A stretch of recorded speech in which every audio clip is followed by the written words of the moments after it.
अस्सलाम वालेकुम दोस्तों। ये उन दिनों की बात है जब मैं 10 साल की थी। मैं गांव से शहर, रंगत और नर्म व नाजुक जिस्म की मालिक थी।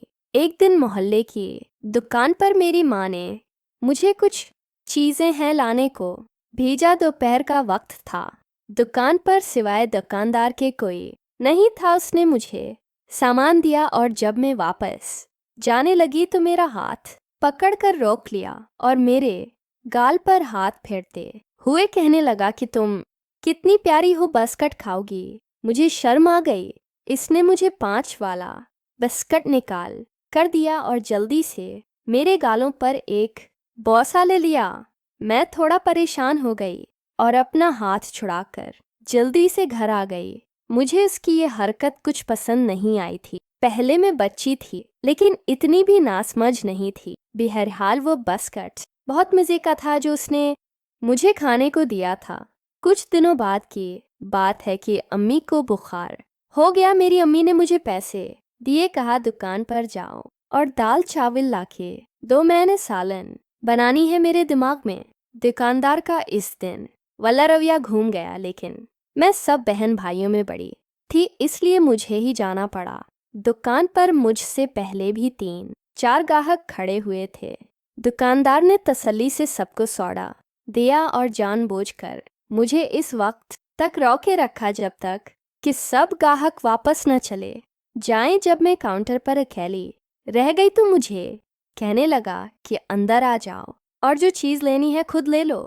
मैं न चाहते हुए भी दुकान के अंदर चली गई और वे मेरे बचपन के ऐसे गलतियां थी जिसका सुलह में आज भी भगत रही हूँ। मुझे उससे पहले मालूम नहीं था कि इंसान में सिर्फ इंसान ही नहीं बल्कि इंसानों में हैवान भी होते हैं। वो पहले तो मेरे गालों पर हाथ फेरता रहा, फिर उसकी जरात बढ़ती गई। मैं खौफ और परेशानी की अजीब कैफियत में मुब्तला थी जिसमें कुछ कुछ तजस्सुस की आग भी थी। इसके बाद वो मुझे दुकान के पीछे वाले स्टोर में ले गया और काफ़ी वक्त के बाद उसने मेरे सामान के अलावा काफ़ी ज़्यादा टॉफ़ियाँ और बिस्किट भी थमा दिए थे। मैं चुपचाप घर आ गई। एमी ने जब इतनी देर बाद वापस आने का पूछा तो मेरे दिल में खौफजदा शौर घुसाया और मैंने साफ झूठ बोल दिया कि दुकान पर रिश्क की वजह से देर हो गई थी।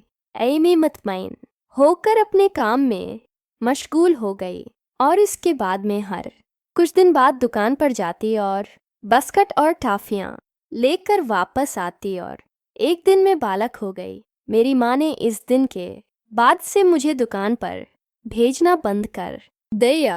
अब दिल में एक बेचैनी जन्म ले रही थी जैसे जैसे मैं बड़ी होती जा रही थी और मुझे जिस्मानी और जज्बाती की समझ आती जा रही थी, वैसे वैसे ही मेरे अंदर की बेसुकूनी बढ़ती जा रही थी। आज मैं सोचती हूँ कि काश जिस दिन उसने मेरे गाल पर हाथ लगाया था उसी दिन मैं अपनी एमी को बता देती या इस दिन के बाद कभी उस दुकान पर न जाती। लेकिन अब पछतावे का वक्त नहीं रहा था।